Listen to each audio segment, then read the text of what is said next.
Institute. I'm Mackenzie Eaglin, Senior Fellow here, looking at defense budgets and strategy and the intersection where they meet up. It's a pleasure to welcome all of you today to talk with our friends from the Pentagon in their first public event since releasing this year's China Military Power Report. We will get to that in a moment. As just a few notes of administrative matters. We will take questions online as well as from our audience in-house, so thanks for coming out. If you're joining us online, look at the screen and you'll see a prompt for how to submit questions via email and Twitter, I believe. Before we welcome, again, our friends from DoD, I just want to briefly also welcome my colleague, Zach Cooper, who's going to introduce them. And he's a senior fellow here. Zach and I have worked together. He's a man of many think tanks and hats, as well as government service, NSC, and at the Defense Department as well. He's also a professor. And Zach, the list is kind of long, so I'm going to stop talking there so we don't crowd out our special guests of honor. Thanks for being here. Well, it's really fantastic to be here alongside two really leading experts on China and the Indo-Pacific more broadly. I think all of you know them, so I'll just do very quick bios. Dr. Eli Ratner is the Assistant Secretary of Defense for Indo-Pacific Security Affairs. He's had many previously important jobs, including as Deputy National Security Advisor to then Vice President Joe Biden. He's been a Senate staffer. He's also worked at a variety of think tanks, which is clearly the most important of your previous positions, including the Council on Foreign Relations and RAND and CNAS. Dr. Michael Chase is the Deputy Assistant Secretary of Defense for China. He also, before becoming Deputy Assistant Secretary of Defense, has a long track record in both the think tank community and teaching at the Naval War College. Spent a number of years at RAND writing long tomes about China, just like this one that we'll be talking about a little bit. So we're really delighted to have you here, and thanks for taking the time. Yes, thank you both. So we just want to offer a scene setter, a moment for you both to just talk about the report, give our audience an overview. I'm sure everyone stayed up all night reading and underlining, but for those who didn't, please just maybe, Dr. Ratner, if you could just give us a quick overview. Tell us what jumps out at you, what you want us to think about. Okay, great. Well, thanks, Mackenzie and Zach. It's great to be here at AAI. This institution has been a leader on defense policy, Asia policy, huge amounts of China expertise. Two of them here today, but many others. So really glad to be here. This is an important institution for U.S. policy and strategy. So the China Military Power Report, for those who aren't as familiar, is mandated by Congress. It's more than 20 years old. And it's an important document. As someone who has been in and out of government, this is, in my view, and not just saying this as a DoD representative here today, it is the most authoritative, unclassified articulation of PRC capability and strategy. And it was a good idea for Congress to do this, and we continue supporting it. It allows these kind of conversations that we're having today. It allows the American public, members of Congress to understand better the China challenge, and it facilitates the conversations we want to be having with our allies and partners about why we need to be working together in the face of this. So I think that's really what the report is. In terms of the content and what's new this year, you know, the administration has been saying since the very beginning of the Biden administration, we released a document called the Interim National Security Strategic Guidance, which is sort of an early national security strategy in which China was articulated as the only country with both the capability and the will to challenge the international order, reform, revise the international order to comport with its authoritarian preferences in ways that are very much undermine core U.S. interests and values. And this report demonstrates the ways that is happening through the military instrument, that we see China developing not only the capability, but actually starting to use the military instrument in a way that we haven't seen previously, in a more assertive and coercive way, in a way that often runs counter to U.S. interest. And frankly, this is why Secretary Austin and the department have articulated the PRC as the department's pacing challenge. And we can talk a little bit more about that if you're interested. But the report documents this growing assertiveness, this growing coercion as it relates to the East China Sea, as it relates to the South China Sea, on the line of actual control against India and, of course, against Taiwan. And we're also seeing it through the PLA's operational behavior, through their increasingly aggressive, assertive, unsafe air intercepts, which is something we also ought to discuss in a little bit more detail today. It's something important that the department has been communicating both publicly and privately. So in the region, we are seeing this more assertive and capable PLA, but we're also seeing a more global PLA, one that is pursuing installations around the world, very ambitious aspirations to be projecting power, sustaining power overseas. So it's both the regional piece and the global piece that's highlighted in the report. But let me turn it over to Mike here for some additional insights. Sure. Thank you very much for having us over, and also thanks to the team that that worked on the report, which is a pretty labor-intensive undertaking every year, but again, one that we are proud to be a part of because, as you just heard, this is really sort of the U.S. government's premier unclassified authoritative assessment of Chinese military modernization, and not just the capabilities the PLA is developing, but the ways in which they are employing them, including more coercively. And so just a few of the other highlights I would note in the report. We cover the improvements of the PLA's conventional capabilities that they continue to pursue, their Navy, their Air Force, their conventional missile force, what they're doing in space and cyber and electronic warfare. And we also talk about the capabilities that they're developing for strategic deterrence, their strategic weapons programs. And so very importantly, we are charting the modernization, the diversification, and the expansion of the PRC's nuclear forces in this report. And they are developing a nuclear triad. It is no longer just the land-based rocket force. They've added a sea-based leg to their nuclear force and also reintroduced the nuclear deterrence and strike mission for their Air Force. And we cover in the report projections for the expansion of their nuclear missile force. Many of you, I'm sure, have seen the images of the silo fields that the PLA rocket force is building. And we provide in the report an estimate of about 400 nuclear weapons in China's inventory today. And we project out to 2035 when we expect that they'll want to have about 1,500 nuclear weapons. So this is a really big change in terms of what they see as their requirements for their nuclear deterrence capabilities. We also track areas such as what they're doing in their space and counter-space capabilities and highlight the range of different types of anti-satellite capabilities they're working on, to include both ground-based and on-orbit capabilities.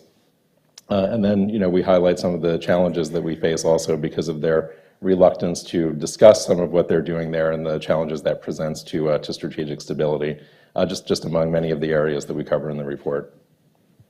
That's great. I highly recommend it. It really is exhaustive, detailed, and comprehensive, and it's an impressive product. So thank you for working so hard on that.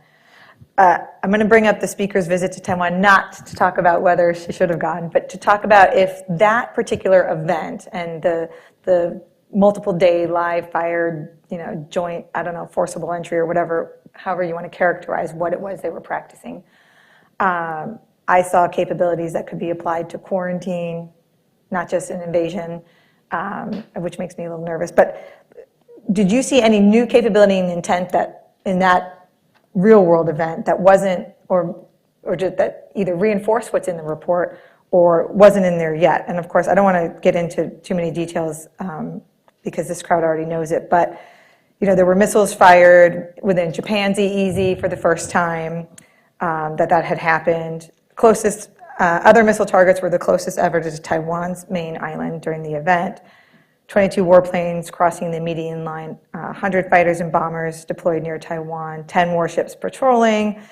The Eastern Theater Command for China, they carried out aerial patrols and several rounds of simulated attacks against vessels.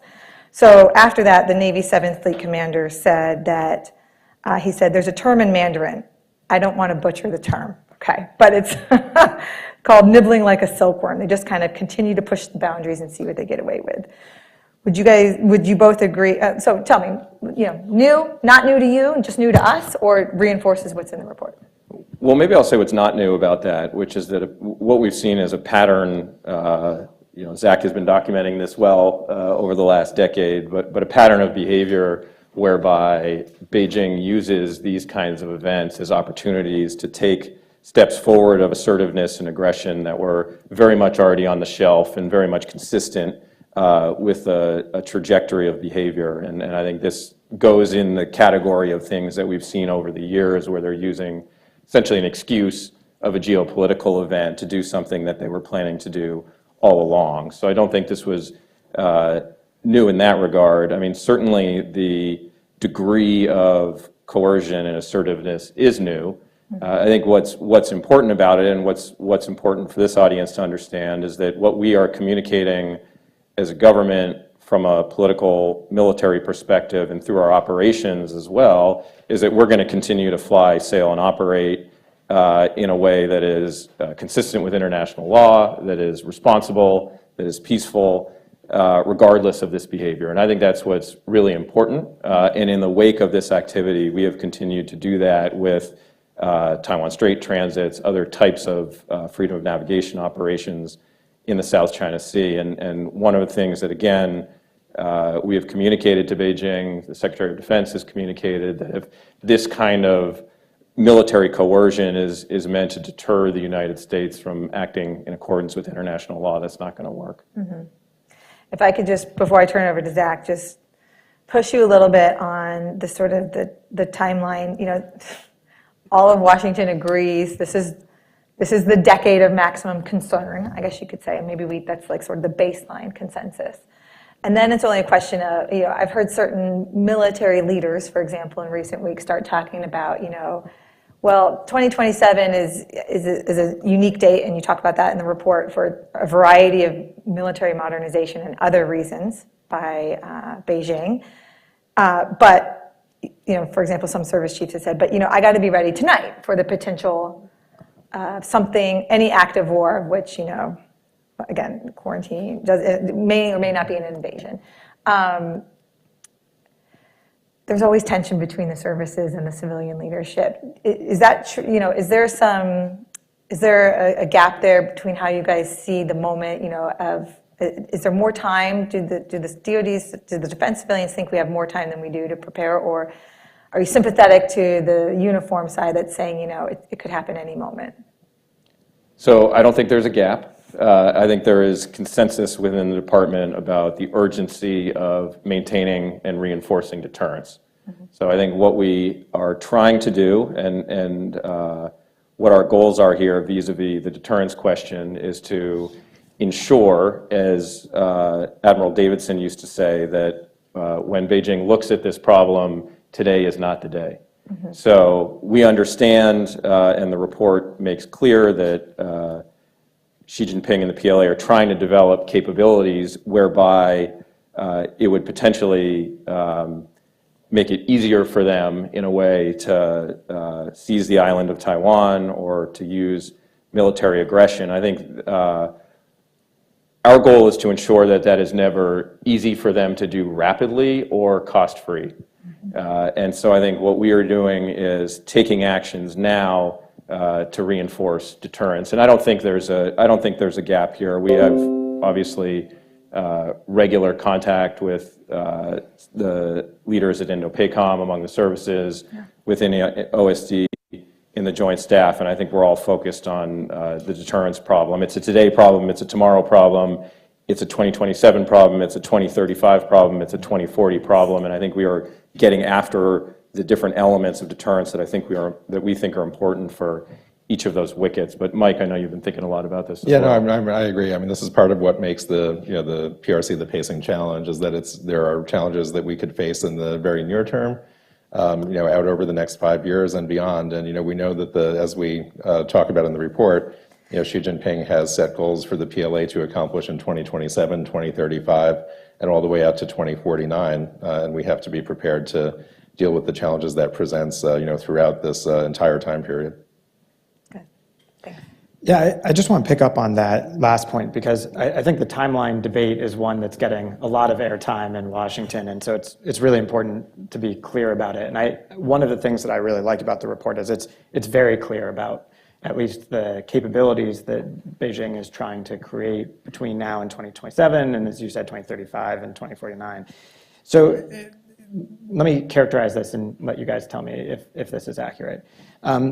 For 2027 in particular, because that's been, the debate in Washington is really pretty focused on that 5-year timeline for some reason. The report characterized this as an effort to build integrated mechanization, informatization, and intelligentization. And it's really about capability building, not intent, from how I read the report. Is that an accurate assessment? Yeah, I think we view all three of those markers, 2027, 2035, and 2049, as milestones for capability development. When Xi Jinping has told the PLA they need to reach a particular level of capability. So 2027 is, as you described, it's the 100th anniversary of the PLA. It's the sort of the nearest term of the three-step process that he's asked them to carry out. When we get to 2035, they're supposed to basically complete the modernization of the PLA. And then looking out further to 2049, which is also their milestone for national rejuvenation, that's when the PLA is supposed to become a world-class military that's second to none, right? So all three of those we view as capabilities development milestones. I mean, I can answer your question in part, which is it the belief of the department? And this gets, I think, to the sort of the urgency question that Xi Jinping is ready to push a button on 2027 to say go no matter what. And our answer to that is no. That we think that there is a clear path, one on which we are on now, to continue to deter PLA aggression.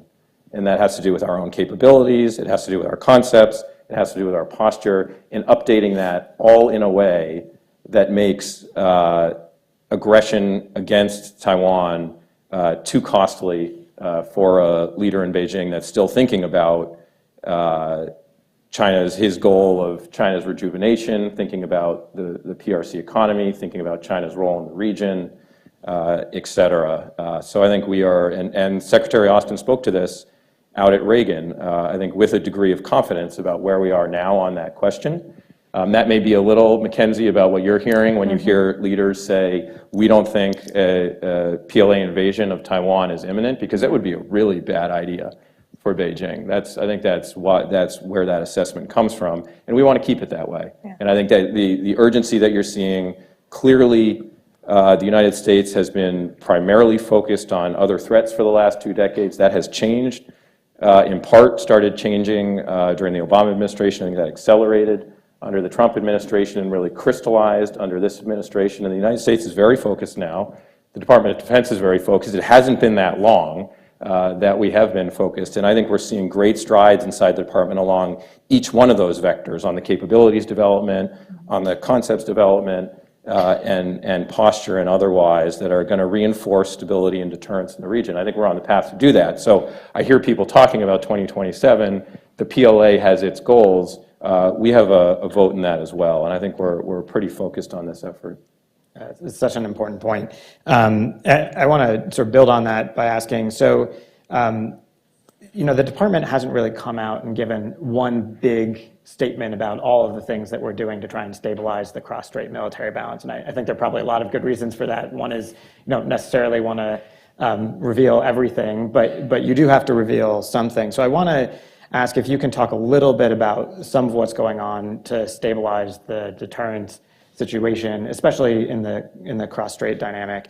Obviously, last week we saw the B-21 rollout, which is going to be part of the capability side. I know it's hard to talk about some of the posture changes, and it's hard, for people outside government to understand operational concepts and how those are shifting. But can you walk us through some of the kinds of changes that you and others in the department are pushing? Yeah, maybe I'll start with the posture piece, and then Mike can pick up on some of the other elements, because this is an area where, look, you open any think tank report on U.S. strategy in the region, and it is no secret that the U.S. forward presence in the region has historically remained predominantly in Northeast Asia, predominantly at major operating bases, and smart folks like yourselves have been writing, hey, we really need a more mobile, resilient, lethal, diversified posture in the region. We agree. That's takes a lot of work. It takes a lot of diplomacy. It takes what Secretary Austin describes as hard government work. It doesn't just take making, big speeches and writing big strategies. It takes years of diplomacy. You're talking about having to engage partners on their territory, questions related to their sovereignty. This is not something that you flip overnight. That said, I think it is fair to say that, in my view, 2023 is likely to stand as the most transformative year in U.S. force posture in the region in a generation. And I think in the way that it took the Obama administration a couple of years, if you look back on the last period when there was sort of fundamental change, right, that occurred in 2011, 2012. That was after a couple years of really hard work that the Department of Defense put in, Secretary Clinton, Kurt Campbell, and others, to put the kinds of pieces we put in place in the Philippines, in Darwin, LCS in Singapore, which all came together. And we've been getting after that over the last couple of years, and I'm hopeful that we're going to start seeing the fruit of those efforts bearing quite soon. We've seen, obviously this week, the Osmond talks between the United States and Australia. Not a lot of details released publicly, but a lot of work being done, and an announcement made about that the United States will be increasing the U.S. presence in Australia across all domains, land, air, and naval, looking at logistics and sustainment issues out of Northern Australia in particular, for folks who have been looking at that. Hugely important. When the Vice President was in the Philippines, she announced what the Secretary of Defense had already said publicly as well, that we're working with the Philippines not only to continue building out existing EDCA sites, but to start looking at new EDCA sites. I'm hoping we'll have more to say that on the future. That's fundamentally important. Of course, we're in the midst of finalizing the pathway for a conventionally armed, nuclear-powered Australian submarine, which may have some posture implications as well, and those announcements will be coming out before the end of March.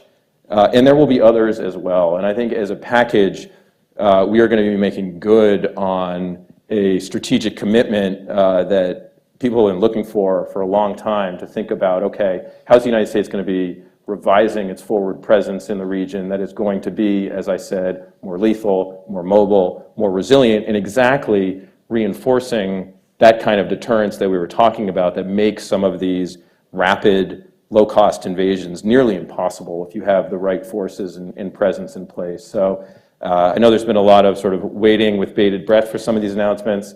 Hopefully they're going to be coming early next year, but my team is very committed, the department's very committed, the secretary is very committed to getting this done, and I think folks are going to be quite satisfied with the results that are going to be rolling out throughout 2023. So more to follow on that, but we've seen some of it already with Australia, with the Philippines, and a number of important pieces will be falling into place. Well, we invite you to come back anytime to talk about the most transformative year for force posture in a generation next year. In terms of the region, I welcome it. I applaud you for all the behind-the-scenes work. I know, I take your point, it takes a long time, and it's a lot of people toiling away, and the rest of us only find out when we find out. So I'm excited to learn more. But let me give Mike a chance. I mean, sure, yeah, I guess I would because it's not just the posture piece, and I want to make sure. I would add to that we're also strengthening our space and cyber and electronic warfare capabilities. We're working closely to collaborate more closely with allies and partners in those areas as well. So there are a lot of things that are not as visible, but are also really important in terms of how we are working to develop our capabilities and our concepts, and to make sure that we are, again, taking, we've got this really important asymmetric advantage in terms of our alliances and partnerships. And so building on that to strengthen deterrence is also an important component of what we're doing. And then I would just add that, obviously Taiwan has a really important role to play here as well. Yeah. And so the work that we're doing to help support their transition to a more asymmetric a set of defense capabilities, and to pursue their institutional reforms, to work on training and so on, also plays a really important role in the overall picture. Thank you for that pivot, which reminded me that I wanted to ask about your friends in the legislative branch. we see increasing alignment between the department and Congress on the urgency and on the consensus about what needs to be done and what it might cost, and when it, slashing bureaucracy for everything from FMF to FMS to replenishing stockpiles of munitions, for example, right, that we're providing to Ukraine. So if you were kings for a day, what could Congress do that would be most helpful for you next year? Well, maybe just quickly start with what Congress is already doing. Sure. To say just thank you to the authorizers who put in a lot of work to get to where we are today, and hopefully will be in the near future as the NDAA marches forward. The department welcomes the additional resources and authorities therein, and would really love to see the appropriations to match that authorization. So we'll be looking for that going forward. And you mentioned sort of alignment between the Hill and the department. I think what this also represents is growing alignment between Republicans and Democrats around this issue. And for all the rancor in Washington that we all like to talk about, we see the NDA, in particular the Taiwan provisions therein, as a really, really important bipartisan symbol that parties are still willing to work together. I think the Taiwans obviously watch that carefully, Beijing watches that carefully, the world watches that carefully. So I would say maybe the answer, and then turn to Mike again for additional thoughts. I think what I will be looking for from Capitol Hill is to continue that bipartisan spirit around this issue. I know there are always going to be differences, but for Republicans and Democrats to be able to come together, particularly with divided Congress around this issue, will be incredibly important, and Beijing would love to see nothing more than this issue get politicized and start pulling us apart. So I think maintaining that unity is priority number one for 23. Yeah, no, I mean, absolutely. I think, there's strong bipartisan support for Taiwan across administrations. We fully expect that will continue. And, again, I think that sends a pretty clear message to Beijing. And, I think the more that they engage in intimidating and coercive behavior, just the greater the sort of sense of urgency that everyone has about trying to make sure we're doing everything possible to help Taiwan, kind of with the transition that they need to complete so that they'll strengthen their deterrence and defense capabilities and become increasingly resilient. Okay, fair. So I want to just give you an opportunity both to talk about, you mentioned the global nature of this competition and the work that you're doing. And I agree with you.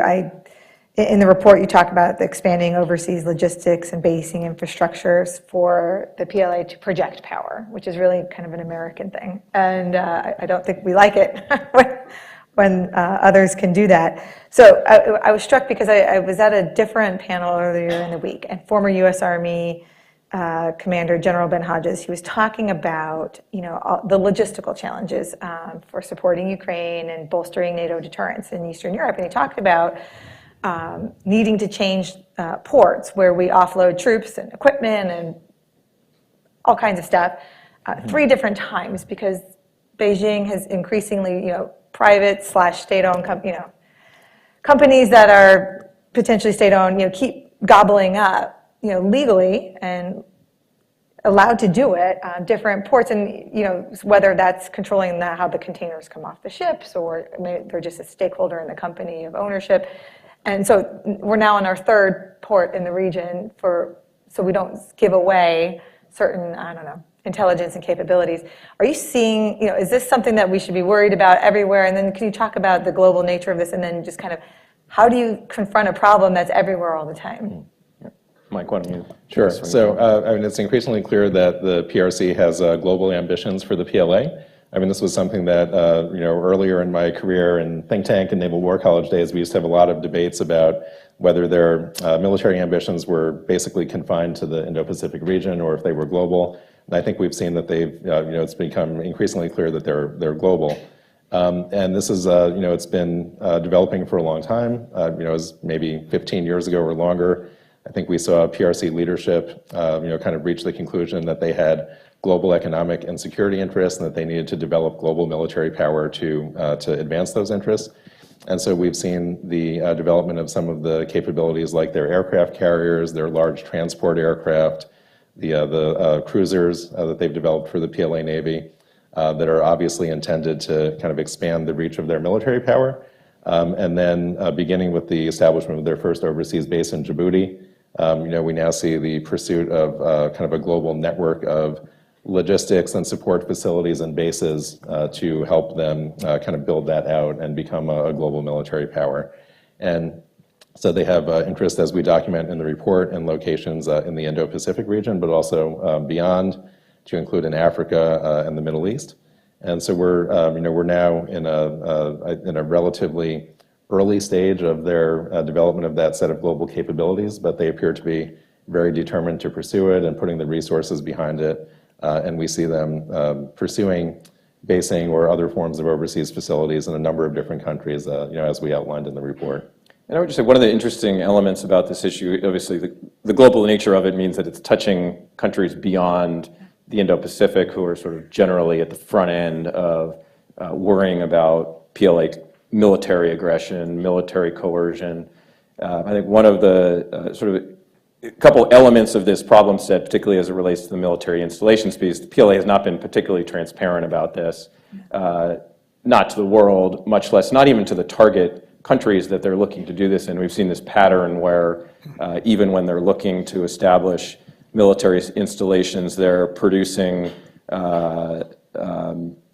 let's say, not completely comprehensive plans to the partners about what their intentions are. And so there's an educational aspect that needs to happen to countries around the world about what they're likely signing up for. I think there's an educational aspect to our allies and partners around the world about some of these issues, because there's a way in which this problem is coming home much more quickly for countries around the world, and not just the United States, but others, Mackenzie, for the reasons you mentioned that are different from the sort of natural force projection capabilities emanating from the mainland and some of the security challenges in East Asia, which maybe still remain geostrategically distant from some of these countries, but the global installations question matters a lot to them. Thank you. I think we'll just do one more question from us before we open it up for the discussion. We'd be remiss if we didn't ask you the nuclear question. As we all pore over the report for changes in numbers of launchers and missiles, one of the key numbers that's changed the most in recent years is the numbers of nuclear warheads and the types of nuclear capabilities, as you already mentioned, Mike. I remember 2 years ago we did the rollout here of the military power report, and the number was in the low 200s for estimated deployable nuclear weapons. Now we're talking about something in the low 400s, so basically a doubling almost in 2 years, which is pretty substantial and rapid, and a real departure from the approach that Beijing had taken for quite a long time. And it's obviously not just the warhead numbers, as the report talks about. It's the triad, right? And so we're seeing a massive modernization program across all elements. Can you talk a little bit both about what you're seeing from the Chinese on that side, and also if it is affecting how you think about our responses and our preparation?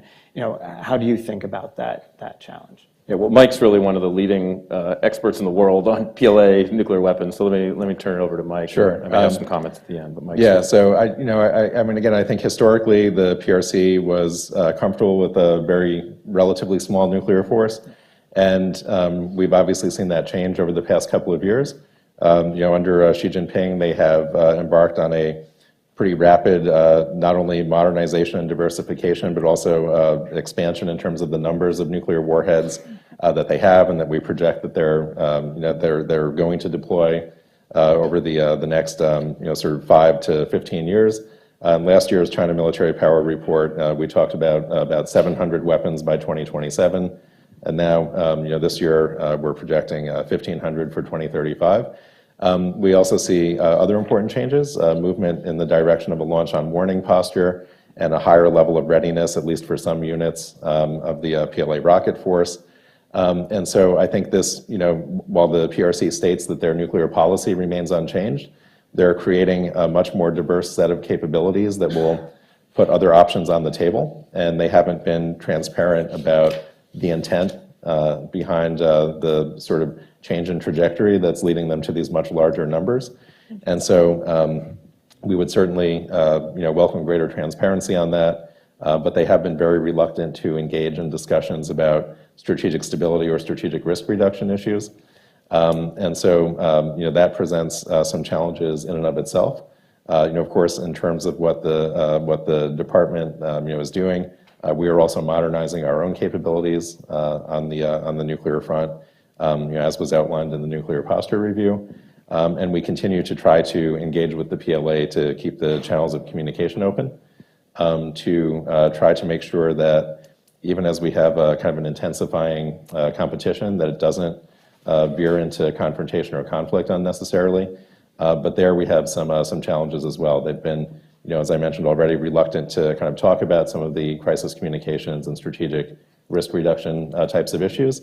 And they also, have a long track record that they've continued of canceling some of the exchanges that we've planned as kind of a political signaling mechanism, as we saw after the Speaker Pelosi's visit to Taiwan this summer. And so that, kind of layers another set of challenges on top of this. Yeah, and maybe just building on this last point, which I think is really important, because I can speak for the region, being out engaging with partners day to day. They understand the growing intensity of the US-China competition, the military competition. They're seeing what's happening. Even our closest partners want us to be at least communicating with the PLA in a way that will prevent miscalculation and other forms of inadvertent conflict. So the region is looking to Washington and Beijing to manage this competition more responsibly. And I want there to just be no doubt that the Department of Defense, Secretary Austin, Chairman Milley, Admiral Aquilino, and the Pentagon leadership have an outstretched hand to say, let's have a conversation here. We've seen some openness to that. Obviously, the president met with Xi Jinping on the margin of the G20. Secretary Austin just saw Minister Wei out in Cambodia on the margins of the ADMM+. But on the whole, the PLA is not yet willing or serious about trying to manage this competition in a way that we would expect a responsible or aspiring major power to do so. And we think that's a huge problem, and we are going to continue to be open to those discussions, but they're not happening yet at the way we want, not to mention what the region wants to see as well. It's a little frightening. Great, we're going to open it up for questions, both here in the audience as well as online. I'm just going to gently pivot, stay in this lane for just a moment, because we have lots of questions about their nuclear modernization, so I'll combine two. The first is from our boss, Dr. Kori Shaki. She sends her thanks for being here and regrets that she's not here in person. She's wondering, obviously it's a striking modernization effort, and your point, Secretary Chase, about, there's a lack of transparency about why they're doing it. I guess I won't ask you to speculate. We'll leave that for another day. But she's wondering if you're thinking about the risks of China teaming up with other nuclear-armed adversaries to us. And then a question from Tony Capascio. He wants to know if you assess that China currently now fields a viable nuclear triad. Okay, yeah, so I think on the second question, as we outlined in the report, they've got a sort of a nascent nuclear triad. The land-based rocket force was historically sort of the cornerstone of their nuclear deterrent. For a long time was really the entirety of it. They've now added ballistic missile submarines that conduct deterrence patrols. And the PLA Air Force, as of a couple of years ago, publicly confirmed that they were back in the nuclear deterrence and strike business as well. So we characterize that as sort of a nascent nuclear triad that they continue to develop. On the first question, yes, certainly the modernization and the expansion that the PLA is undertaking, inevitably creates new challenges, that we have to address. And again, that's something that our colleagues in the department who are focused on the functional side on nuclear issues, have talked about at some length. Thank you. Okay, I'm looking out here to all of you to see if there are any questions. Okay, we'll start over here.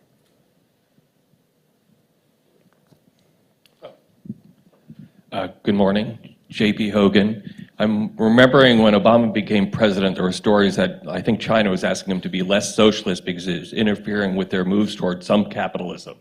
So I'm wondering, under Biden's posture, is it labeling China of an imperialism, of expansionist communism, that it should be a threat imminent or existential to Americans' religious liberty?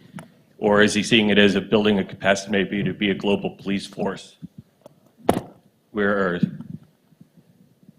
Sorry, I don't totally understand the question. Could I maybe reframe it just a little bit? I mean, there's a lot of discussion in the national security strategy, right, about the competition between democracy and autocracy, right? And I think, this sort of goes to the basic theme, which is, how do we frame the competition, right? We were just talking about the challenges of trying to manage a competition, right, and do so responsibly, but it is a competition, and as the president has said, we're in it to win it.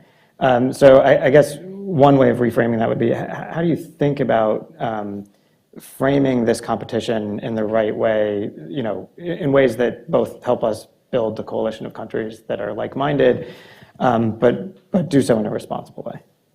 So maybe one answer to this question, and we can, if you want to build on it, we can do that. I mean, as Zach said, the president has talked about the competition between democracy and authoritarianism and the importance of demonstrating the effectiveness of our system at home and the effectiveness of our coalition of democracies abroad. So that is an element of the Biden administration's foreign policy. I think as it relates to the Indo-Pacific and the China challenge, what we are trying to do is what has been articulated as a free and open Indo-Pacific, a phrase that was generated in Tokyo, adopted by the Trump administration, and there's been continuity in that regard in the Biden administration as well, and that articulates not a question of the domestic governance system, but rather the rules, norms, and institutions that we want to see prevailing in the Indo-Pacific, in which all countries are welcome to be part of. It is not divisive. And I think one of the interesting things for those who enjoy reading government speeches, I would strongly, to answer that question,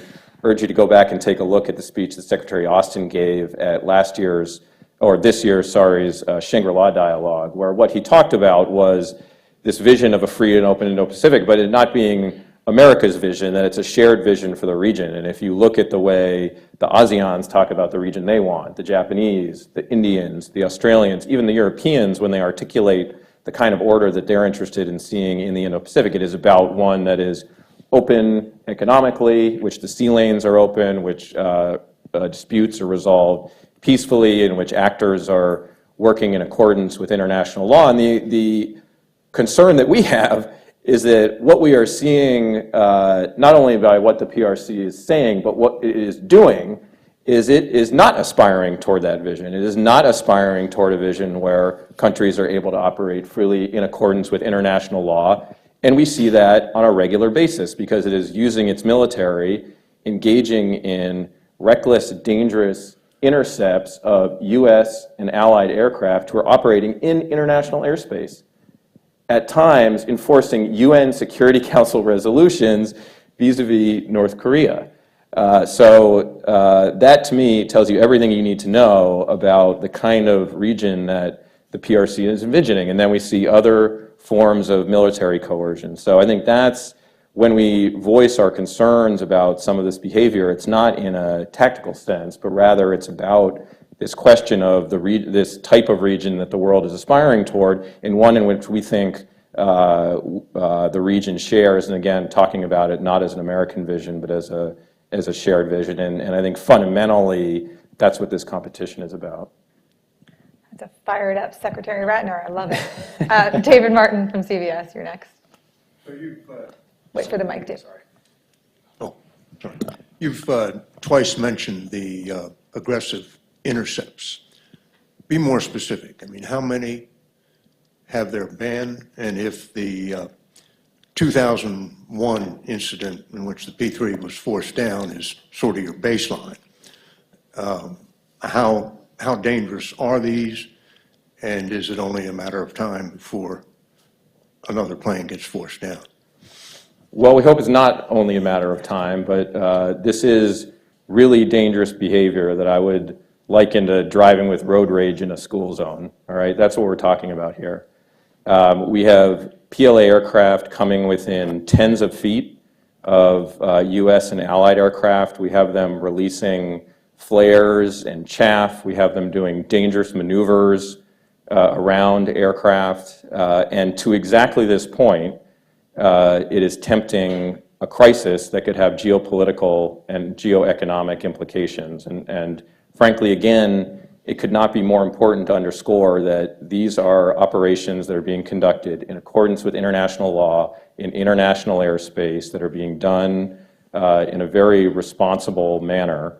And the response that we were getting from the PLA is that they don't accept that activity. And I think that's a real concern.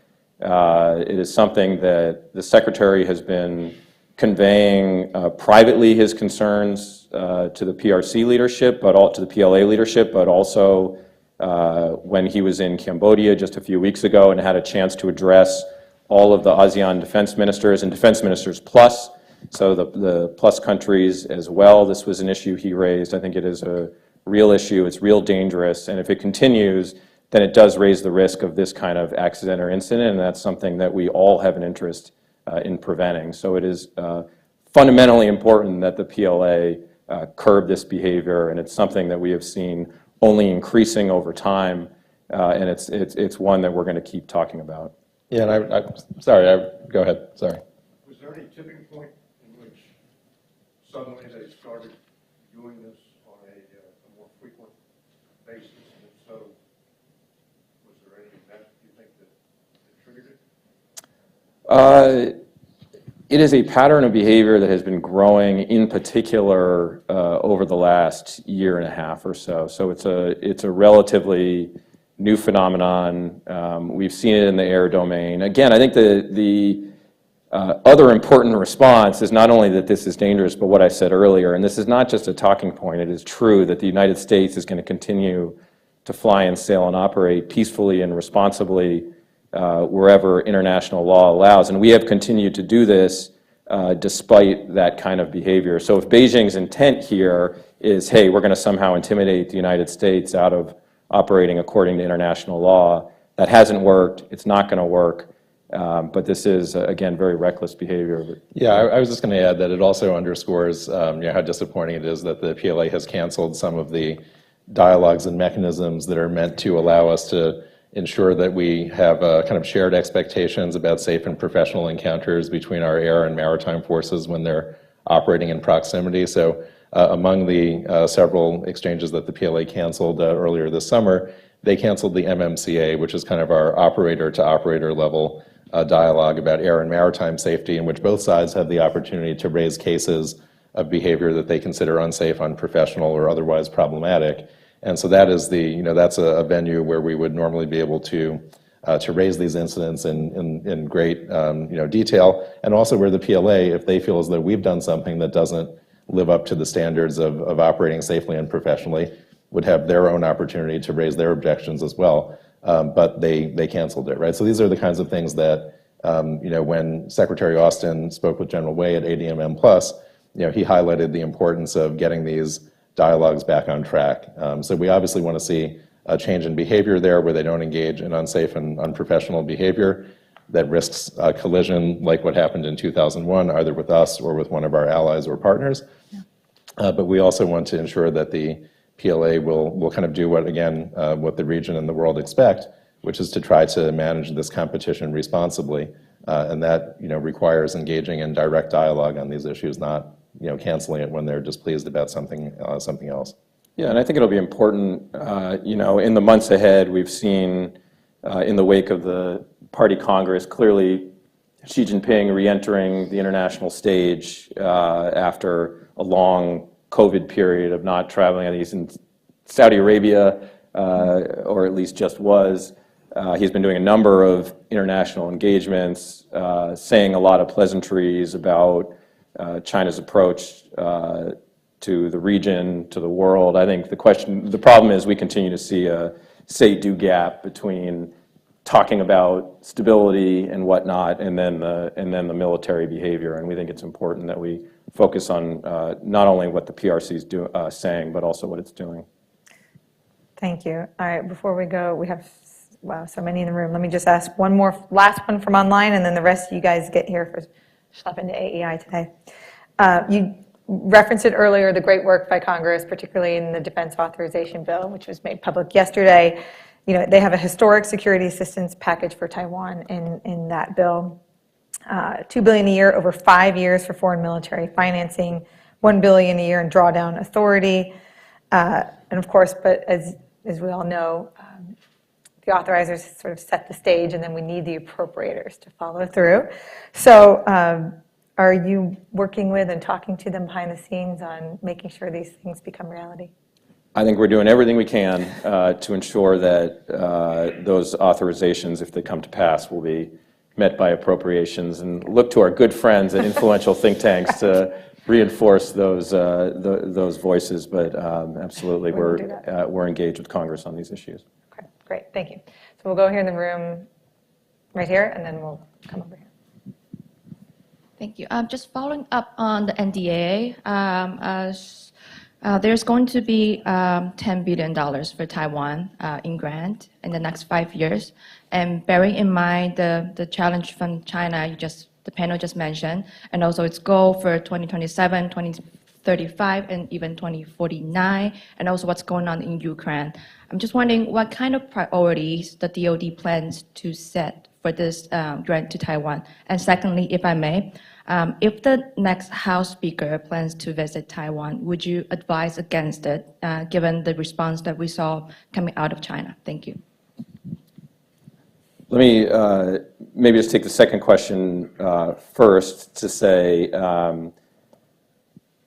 we recognize that these are decisions for members of Congress and for the Taiwan. So I would look to them to answer the question of whether or not that something like that would be worthwhile. I think what I will say for our part is, as a department, when we think through what are the kind of activities or engagements that we think are important for us to do, that we put a premium on things that are going to be, from a Defense Department perspective, reinforcing deterrence and reinforcing Taiwan's resilience. So that's the lens through which we look through our own activities, but we have made crystal clear, including to Beijing over and over, that we see Congress as a co-equal branch of government, and we'll continue to have that position. Good. Okay. We'll try and go rapidly, start here, and then we'll get to in the back before we conclude and let them get back to the building on time.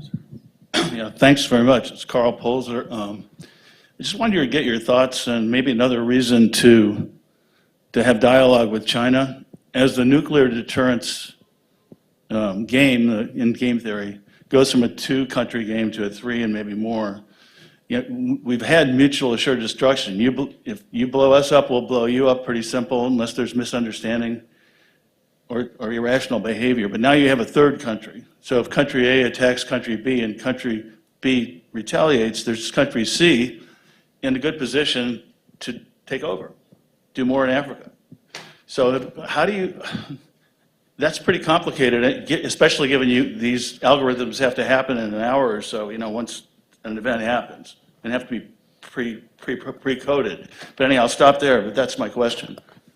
How do you think about the chessboard of problems? I think it underscores the importance of being able to have open channels of communication with the PLA, which again, you know, from our level all the way up to Secretary Austin and Chairman Milley, we've made very clear to the PLA something that we would prioritize.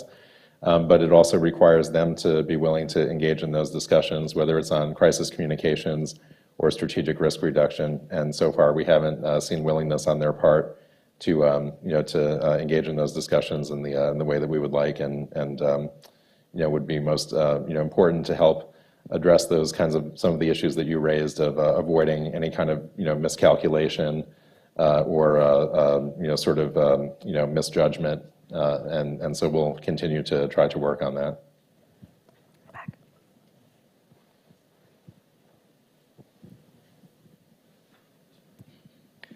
Thanks so much, Ken Scabe from Marvini Corporation. So I have two very quick questions. The first one is, do you have any concern or thought on the new Chinese member of the Central Military Commission as their new vice chairman, who who was a commander of the Eastern Theater, and a new member who has been sanctioned by the US government. And my second question is, as you may know, the Japanese government is discussing about the new counter-strike capability. So do you think what kind of the communication or coordination we should have? I mean, we should have between the U.S. and the Japanese government to operate this new capability. Thank you. Yeah, I'll take the question about the CMC. So we do include in the report, information about PLA leadership, and of course, coming out of the Party Congress, we watch very closely both what they articulated in terms of their vision for their defense modernization. Xi Jinping talked about strengthening what he referred to as their strategic deterrence system, which gets to some of the nuclear and space issues that I mentioned earlier. And then, of course, also we saw new CMC membership, and I think that you can look at the membership of the CMC and see that they continue to emphasize the kind of advanced high-tech weapons capabilities, developing the PLA's operational proficiency. You can see also that they continue to attach a lot of importance to political work and to anti-corruption or discipline inspection, as they refer to it in their system. So certainly you can learn quite a bit from the composition of their military leadership. They do have a new CMC member who is under U.S. sanctions, and we'll manage that in accordance with our own legal and policy frameworks. And just on the Japan question, I would say we are obviously engaged in ongoing and regular and deep conversations with partners in Tokyo about the future of the alliance, about Japan's roles and missions therein, and the associated capabilities with those roles and missions. We're obviously watching very carefully as Japan is updating and revising its own budget and strategic documents. I think we're very encouraged by what we're seeing so far and looking forward to seeing the results of what will ultimately be a sovereign decision for Japan, but one that I think will have great benefit to the alliance overall. Thank you. We have time for one more. Well, thank you all for this panel. My name is Antonin Scalia. I work at Palantir Technologies. I'm curious how you all are thinking about this idea of cognitive domain operations, both how does the PLA understand this, what do they mean by this, and then how is the US government thinking about what our response should be to cognitive domain operations? Sure. So it's one of the operational concepts that we have highlighted in various editions of the China Military Power Report. The kind of overall approach that they're taking, they refer to as multi-domain precision warfare, which we talk about in there some as well. But the cognitive domain warfare part of it is something we've seen them emphasize in their professional military literature in recent years. It has elements of psychological warfare, of cyber operations. There's a variety of different kind of components of it, sort of political warfare. It just, I think it illustrates how central the competition in the information domain, is in the kind of broader military context. And so that's something that, that we'll continue to address, along with our allies and partners who I think, sort of largely share our assessment and our concerns on that front. Dr. Ratner, I want to give you the opportunity to close out with any final thoughts, anything we didn't touch on, Ukraine, North Korea, or just anything you want to foot stomp on your way out the door. Well, I'm tempted to ask you, Mackenzie, a whole bunch of questions, including what should Congress be doing to support our efforts in the Indo-Pacific. I know you've got a lot of great answers to that and are doing terrific work on this, so look forward to all you're doing here at AAI. I guess I would just say that the administration is making a commitment to the Indo-Pacific. This is something that is in our strategy documents, but I think what we've seen over the last several months and since the beginning of the administration is a real commitment to that. We obviously had the president out in the region, the vice president, secretary of state spending a lot of time there. We're getting the secretary of defense out there quite a bit. And I think we're trying to, as we're doing that, providing the sort of manifestation of what people have talked about, the rebalance, the priority theater, and what does that look like in terms of capabilities, posture, concepts, and otherwise. If there's sort of one thing out of the national defense strategy that I think is really important is the identification of the PRC as the pacing challenge, as the priority, recognizing the acute threat from Russia, and obviously the Ukraine issue is on the front of everybody's card these days. But while that is all happening, I think the department is making good through strategy and importantly through budget and all the work being done in the department that the PRC really is the pacing challenge and the focus. And that's for all the reasons that we talk about here today and are in the report. Well, I want to thank you on behalf of Zach and Corey and myself and your team for all the hard work that you did, not just to write the report, but to make progress on these terrific announcements coming next year. I'm going to be listening, watching, and talking with you about them. Please join me in thanking our friends from the Pentagon.